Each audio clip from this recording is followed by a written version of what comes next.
Welcome to the Elevate Media Podcast with your host, Chris Anderson. In this show, Chris and his guests will share their knowledge and experience on how to go from zero to successful entrepreneur.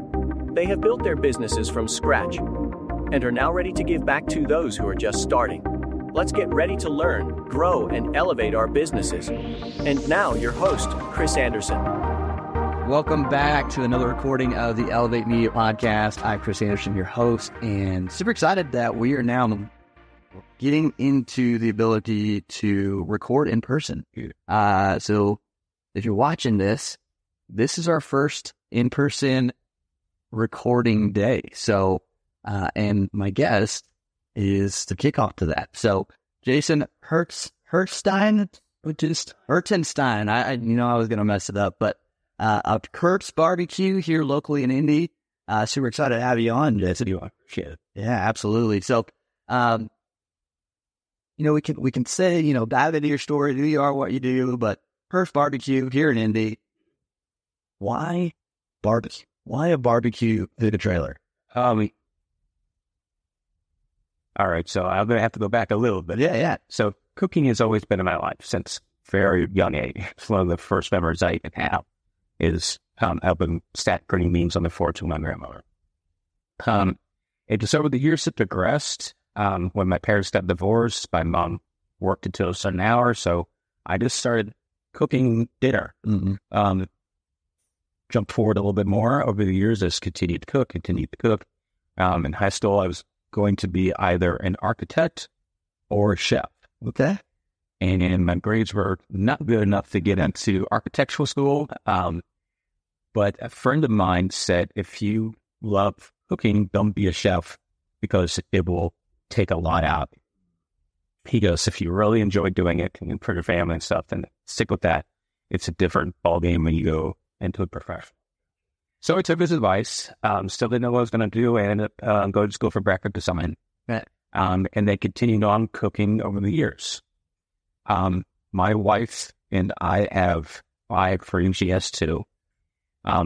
We decided that at some point, I pushed her to go back to school. And we talked about what we were going to do when the kids got out of school or in the house or something. And for quite a few years, I had pushed her to get her bachelor's, and now she's finished her master's, and now she's practicing for boards for nurse practitioners.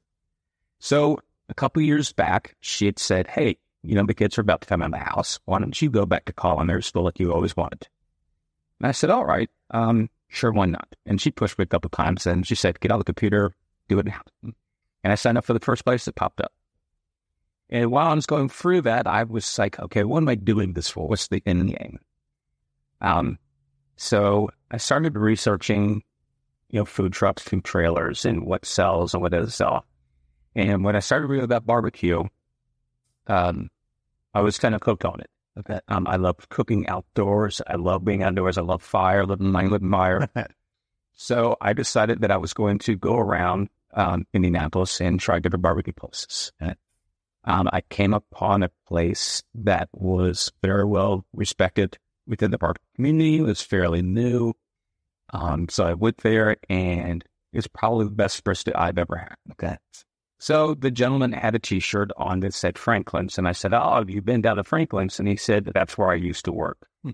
So he worked with Aaron Franklin, not Franklin's Barbecue, which is probably one of the best, considered the best barbecue places in the States and Texas. So I said, hey, this is what I've got going on. I've always wanted to do barbecue. And I said, I'll do it part-time, I'll do it for free, and all this other stuff. And he said, once a day, somebody wants to do barbecue. And I said, all right, well, here's the deal. Here's my number. If you change your mind, let me know. Yeah. And I came back a couple of times during the next few weeks. And he kept on saying, oh, I still got your number. I said, I'm coming back with barbecue. You call me, you don't call me. I'm still coming back. It's delicious. And one day, about 6 weeks after I gave him my number, he said, are you still interested? I said, yes, I am. And that's when I started learning on how to manage offset fires and do Texas barbecue. Wow. So I did that for a year and a quarter, year and a half. I would go in early in the morning before my full-time job. So I would go in from 4 to 5 and stay until 7:38. And then if I had to, I'd come back in the evening after my full-time job or on the weekends. And that's where I just started learning barbecue, learning about food trailers, and how they run and how they manage and whatnot. And So when did you take the lead? Like, when did you transition from there to starting your own? so after we had our falling out, my goal was always to do a food truck. Yeah. Our food truck. May of 2022, something prompted me, and I said, I'm just doing it. Yeah. So I went down and started doing the process of getting my tax ID, getting bank accounts. Just, I'd done so many different business plans over the years of things I thought I wanted to do, but I kind of had a format down. So I started filling that out, get the business plan down, and started buying things. My barbecue bus stove, it took me 5 or 6 months to even get. So it was built down in Texas. I purchased a trailer, had him to tell me, I told him what I wanted. Yeah. So the trailer just came to me as a shell of nothingness. So I've been involved in construction since I was 11. Okay. I used to, up until last May, I had to manage maintenance for a handful of buildings downtown. So I've always been around something like that. So I got the trailer and started building it out. So I got it all built out. And by the following May of this year, around 21st of May, I already left my job and decided was going to do it full time. That's awesome. It was ignorance. Yeah, it was complete ignorance. I could definitely go back and change a couple things so it made my life a lot easier.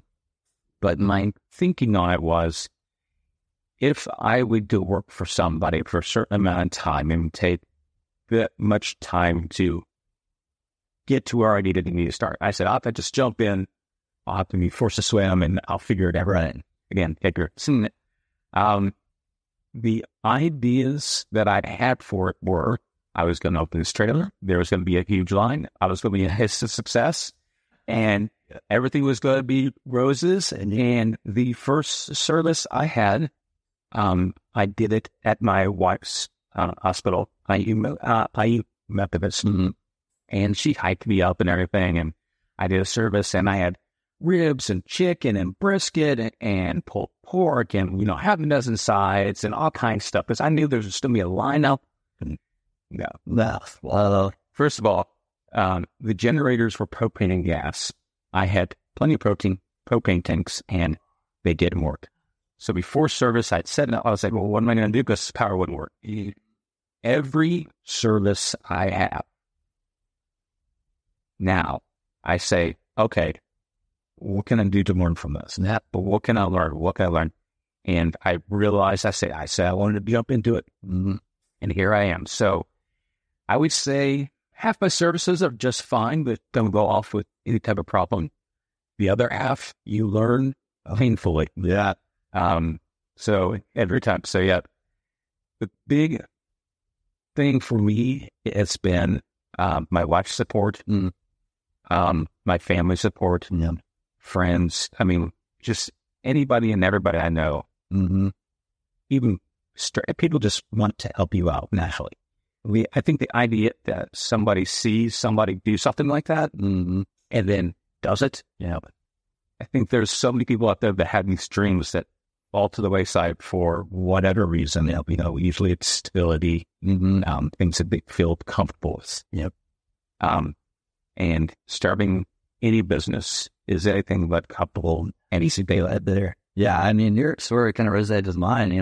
I quit my job in 2020, right when a pandemic hit, so that was fun. To start business, I had no idea what it was going to be. And so I definitely get that, that puts a whole new fire under it and to figure stuff out. And building a business is not simple, or it's not easy. It can be simple, and a lot of times you overcomplicate it, at least I did. So what were some things that you, along your journey, you're like, I made that way too complicated? Was there anything like that? From the first service, you plan these things out, but from the first service, it took me a couple of services to realize that the audience you're going to. It's coming there, eating my food, I gotta go. Whatever that is. But my experience on the food truck was it was stationed at a brewery.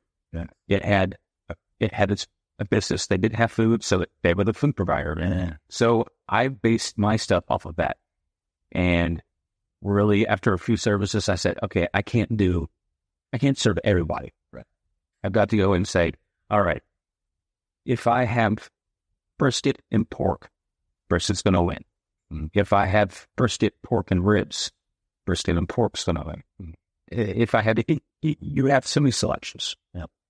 So that was kind of my first lesson was scale back. What can you do? And I continue to scale back to the point where, I can run a service by myself if I have to. And then if I have somebody on the trailer, usually my brother-in-law, we can do like rotate, and you can put out more. That doesn't mean there's always a lot of customers, but so the other thing that I learned was you didn't need every gadget in the world to do it. You go out there and you say, if I buy this, it's going to make it easier. You're going to do this. I'm going to use this all the time. And when money was tight, these things that I thought I needed up for auction. Yeah. And I needed cash. Yeah. The other thing I had realized was just because you have a barbecue truck or any type of business doesn't mean people are automatically like, oh yeah, come over and we're going to make a bunch of money for you. So I realized that there's a book I'm reading called For Profit. Oh, that's a great book. Mm-hmm. But one of the things that stuck out to me, minus all the business stuff, was the analogy that they have. And the analogy is when you have a full tube of toothpaste, you just, you brushing, oh, it falls in, whatever. But when it gets down to the very end, you're trying to squeeze every drop out. Yeah. That's kind of, I had the full toothpaste in the bank. And you just go, oh, I can do this, I can do that, and this will do this, and this will be great. And then when you got like X amount of dollars, you're like, how am I going to buy food for this next service so I can even survive? Mm-hmm. So I've had the mentality now where I try to say, I've got X amount in the bank, which this month is the first month where I've actually felt good about going out and just buying product. You put a certain amount back because if you have $1,000 to make that work, if you have $100 to make that work, right? So you've got to put that mindset into play. And the best way for me to do it is put money until I got separate account up and then say, okay, I've got this much to work with. Yeah. And then somehow, somebody, you say, hey, I can only do 100 plates. I can only do 50 plates. You can't please everybody, right?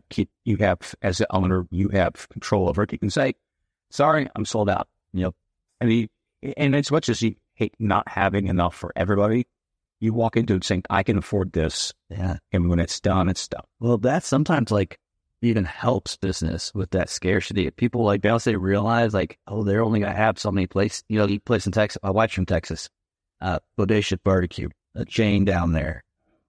And they only have so much. And people know they'll do them, but they could run out. And so people tend to go there quite often, and sometimes we miss out. You're like, oh, dang, and you have to try to get something else. But that scarcity sometimes can play your favor. Yeah, and so if nobody's been to Texas, I've been to Texas. My brother lives in Dallas-Fort Worth. It's our country. It is a religion down there. Yes. I mean, it is legit. People will argue about who's has the best. Yep. Their methods, everything. It's crazy. Yep. If you talk to 100 people, they all have their own anything. So they do what's basically, we open up this time, and then the end thing is always still sold out. Yep. So I had this mindset that was on the trailer I worked with that it was going to be that way. Indiana it's not the religion here. Right. Yeah. It's just not. So I realized that if I made X amount, I wasn't always going to sell out. And there's only a couple of times where I legitimately said, I'm sold out. Yeah. And I remember the first time, which was only probably 4 weeks ago. And I walked away from that saying, I actually sold out of everything I had. I put money in the bank. Yeah. It was a decent service. And I can remember walking away going, this is good. There it is. This is kind of that. So Yeah, I don't do the sold out thing. I say, hey, I'm going to be here from this time to this time. And I keep it like when I get a location, it's usually promoted through wherever I'm at. But so I've learned to say, hey, I don't have to serve lunch from, 10 until 3. Yeah. I can say I'm serving lunch between 11 and 1:30. Yeah. And if there's people out there at 1:30, I'll say open. But the idea is people say, oh, the scarcity is time. Yep. So I need to get as many people in a short amount of time so that I can walk away feeling good about the time I spent and I'm not dead for an hour before and 2 hours after. So that's where I found the scarcity is in how long. Yeah, that's awesome. And it's cool that, locations help market some, but how have you gone about creating a marketing plan for your business? So again, had to display, but this plan during the slow season coming up is going to completely change for the most part. Again, everything in there is just, it was, roses and rainbows. So how I market is I would go out to different locations thinking that people were just going to come, and that doesn't work unless you have a crowd for a specific thing like a sporting event, and you know that there's going to be a scarcity of food or people that want something quick because they're going to where they're going and come from. That just hasn't worked for me. Yeah. So I definitely, because my background has been in facility maintenance, I reached out to the one company I worked for 14 years. And the company I just left, I worked for.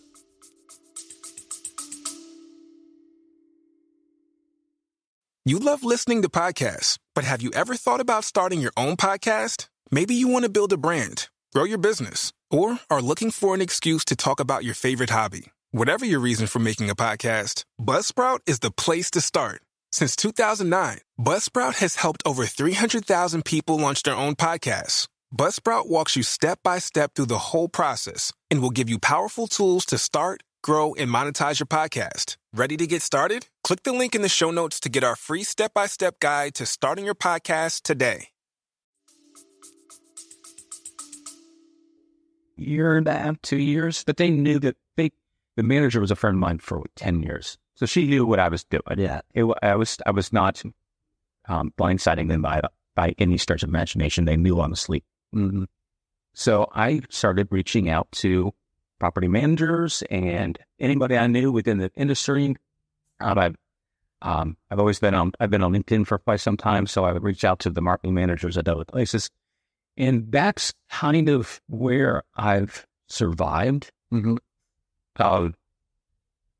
First event we did, and that little learning curve, was for a 4th of July event that was actually the following Saturday at a smaller town, a little bit up north. And the lesson I learned on that one was, it's my first event. It is, they say, all right, we're going to have 10,000 people. And you say, okay, I'm going to be able to generate, say, 10%. I cut it back my 5%. So I say, okay, this is how many servings I'm going to have, and I'll be fine.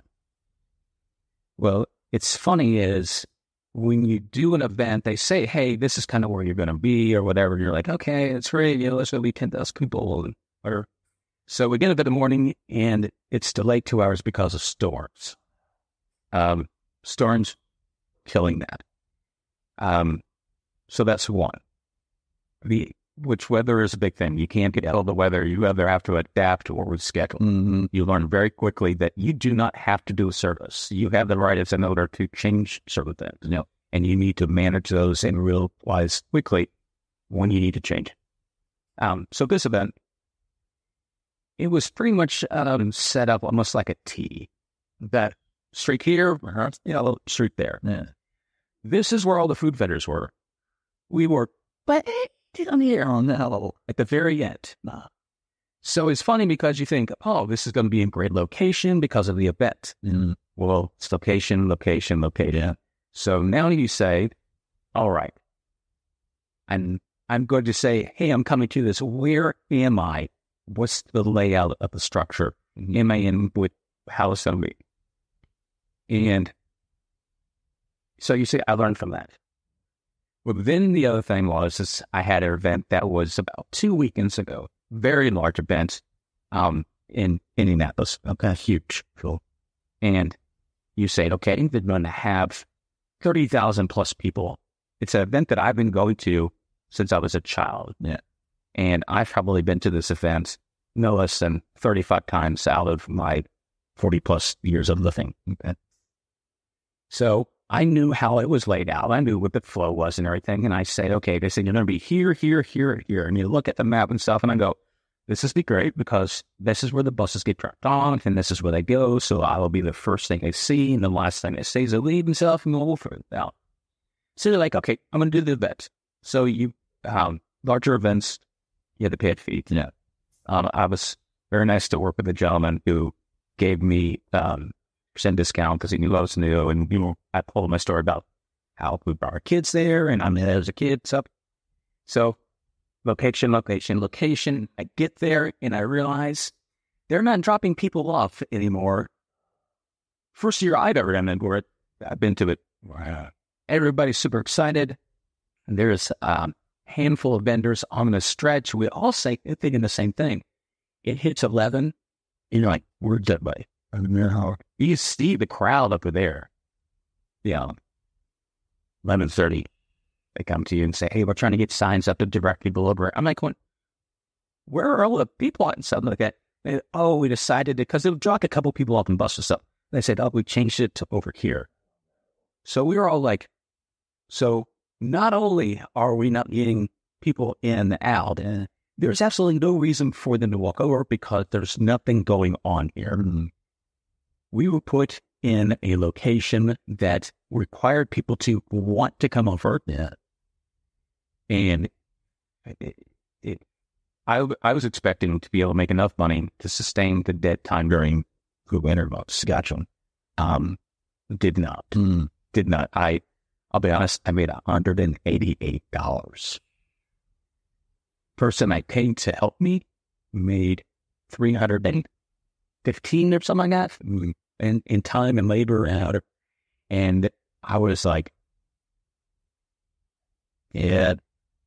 Then I realized as an owner, while I am the venue, I have an obligation to venue. As the first time I realized that the venue has some sort of obligation to me. And so I'm a very calm person, and I've taken years of practice to get myself into a place where I feel very zenful. I was not very zenful. And the gentleman who was managing us, he was a third-party brick. He was a great guy. But I said, look, man, I want money back. Mm-hmm. This is how much I thought I was going to make. I want you guys to at least split halfway. And it was the first time where I had complained to a point where I felt justified in doing it. Right. And so the other thing I learned was I have a right to complain if I'm not getting the service or a promise I was expecting. Yeah. So that was a huge learning curve. They did finally give me feedback. Not a lot of money, but enough to say, okay. And they asked me if I would be willing to do it again next year. And I said, absolutely. But I want to be here. Yes. And I don't want to pay another fee. Right. I did that. Maybe we could talk about me paying that fee, but I said, I need to know up front that I'm going into this making money. Yeah. So that sort of learning curve for me on those sort of things is every time you do an event, you realize that you are now the owner. There's nobody to go to really to complain. You had to take the action or no action gets taken. Right. So standing up for yourself, being able to walk away from service. If I say I'm going to do it from like in the evening from 5 to 8, and I don't have a single person in like 30, 45 minutes or whatever it is, I know it's on me. I have the right to say this service is dead and I'm going out. Yeah. I want my time if I can't get anything out of this. So I want to go back. So, I mean, every day it's a learning curve. It's a juggle. It's what can you walk away from it? I should be journaling a lot of this stuff, but it's one of those things where it's not such a big organization where I can't remember a lot of this. Right. So I keep a mental journal of things. So I think and you're early on still in that area, which is, I've been there, and we're still young and early. And so, there's always things to learn. And I think a big thing, in any business that you probably found so far is it's really about who you know and who you connect with. And I think that's something we can always do better. And not always seeking something from the relationship, but like just connecting with more people, and you never know what that should open up. Have you seen that so far, even early on? Even early on, first off, you got to have a consistent and quality product. Mm-hmm. You can't be good one day and then, somebody says, "Oh, you have to hire Hert's Barbecue because they did great," mm-hmm. and then change things up to a point where it's unrecognizable, and these people go, "That was terrible," and then, the story, there's no connect. But I believe that now, especially, if I walk away from a service and I don't feel that it did well, not only do I look at what I need to change, but what can I take away that's a positive. Right. So the event that I just talked about, where it was like, I made $188. This event had some very notable people at it. They have a pre-party the day before and that evening. So I would expect over, especially next year, mm-hmm. that the connections I made that event and every event prior to that, they'll be seeding it. I've already, for the first time, I booked my first event for next year. Awesome. And then I picked up another one just right after it. Yeah. So you go, okay. So yeah, definitely the connections, having a quality product, something where people walk away. You want people to, for me, I want people to open the box digitally and go, wow, yeah. My price points vary quite a bit as far as like when I started, I was like, oh, I'm going to be able to charge $20, right? Because everybody's going to love it. And you realize that there's that fine line between what people will pay and when they get what they get, their sort of excitement or justification. Okay, I spent not $20, but maybe I charge you $15 now. And that product's the same as the 21 on the side, but it becomes more valuable to them. And that value translates into more business later on. Yeah. So learning that breaking point of where, you're losing value, the customer's losing value and you're losing money, is an up and down battle. And you learn also that certain venues, if I had to go and pay $1,000 to be in the menu, how am I going to get that $1,000 back? So you add on and dial. Yeah. But what I will do is let's say I add on $1, but your meal comes with water. Mm-hmm. I could buy 40 pack of water for $6. Right. And so I'm making money off of that automatically, but they think they're just getting free water, whether or not they're paying for it. But I'm justifying the bump up with something for them. Yeah. More value and a larger profit margin to pay for whatever that event is. Yeah. So you have to not undersell your product if you believe it. Right. If you don't believe in it, nobody else is going to believe it out. Yeah. So, no, it's just strange, I guess. I've had businesses before, but this is definitely the one where I've put more energy, effort, and finances into. So this is really, I thought I had businesses before. Now I don't. So you realize again that you can change, modify, that you can burn the trailer down and walk away if you're down. There's still got obligations, but you can do anything you want. Mm-hmm. And you have to have a mindset that you are now the business owner. You have to have plans in place. You have to say, if this doesn't work, how am I going to recover? You have to be adaptable, flexible. You have to be able to say in the middle of a service, this is not working. take 30 seconds, take a minute and say, how can I fix this? What about this situation do I not like?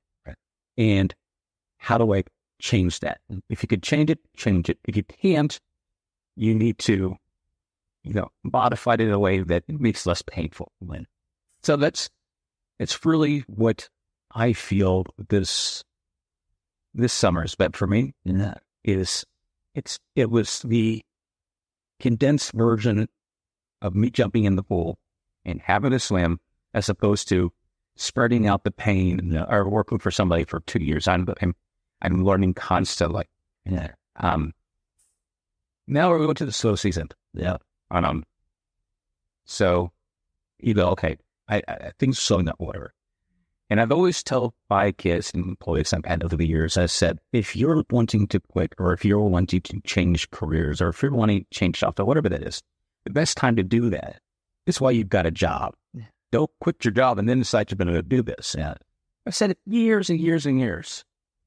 I quit my job. I did exactly what I knew what I said I was going to do. I told people to do and stuff. And you go, okay, because in your head, you're like, okay, it's just going to work. Mm-hmm. And at some point, you just realize it's not. So I did something recently that, two things actually, that I should have probably have done, but I should have done. There's no doubt in that. Because I got a part-time job. Okay. Yeah. And oddly enough, I started giving classes. Okay. I was like, all right, it's $100 to $65, depending on what type of promotion, twice a week. And you sit down, for me, I'm like, well, God, I didn't grow up that way. Yeah. I grew up in a very loving and financially secure environment. My parents have always instilled about finances and savings and all that stuff. I just fell way off to the side, and I just, for whatever reason, as an entrepreneur, I think you're just a different breed. You go, hey, I'm just going to make this work. Yeah. And then my parents were, I'm going to save this job because I have a pension, and I'm going to be what I thought the security would have. Yeah. So I actually was like, okay, I need to get a part-time job. And the other thing that you realize is when you put things out there, the universe is listening. It may not happen right away, but you'll be surprised how many things you think you need and you pray for, and something happens some weird way and you get it. And I need a part-time job. The place that I worked at has a separate division that's a third party managed part of it. I'm friends with all these people. They happen to need a part-time person that does a remedial job, making half of what I usually make. But I'm like, hey, they're willing to work with my time. I say, hey, I may learn 6 until noon. On days that I have service, there'll be some days where I have a service at noon. So I'll split my days. I said, if I keep coming at all, I will make up those hours. And because they know who I am, and we have such a great relationship, they're like, no, all right, that we know that your work ethic. So whatever you need, as long as I don't have to worry about this part of it, you take care of it. This is the list of things, take care of it. And we're ready to be flexible with yourself. So yeah, that was the one thing I ended up praying for. It's just like, what can I do? What am I going to do? How am I going to find this part-time job where I go in and I say, hey, these are the weird hours I can work sometimes. Yeah. But not always. Right. And I'm going to need certain days off, but I can work weird hours to make it up. Yeah. Nobody's going to do that. But it just happened to be people I knew and it came all the time. So that was one thing that I prayed for quite a bit. The other thing is, and I listen to your podcasts and stuff like that, and for whatever reason in my life, I always wanted to admit, but most of the people that I had as potential mentors, I either knew as much about something or I knew more. Gotcha. So there were quite a few times where people who were kind of above me or had a mentor, I ended up talking to them and consoling and counseling. It got weird. So then I just became a collaboration. So I prayed for a mentor or somebody to help me through all this. And somehow, some way, I got hooked up with a great gentleman. His name's Craig at Smoky Blues Barbecue. Okay. He has a food trailer. He's 3+ years into it. And I think I commented on Instagram one time on his post, and one thing led to another, and we ended up chatting back and forth. You know, he was very open about his business and what he was doing. And then we met, and he's been a constant source of, my God, I can't believe that. I'm crying at the end of the bed. You know, I've cried more in the past 3 months than I have in my entire life. And how am I going to do this? This other is that, brother, I've been there. He's just been instantly done some mentor with a good friend. Yeah.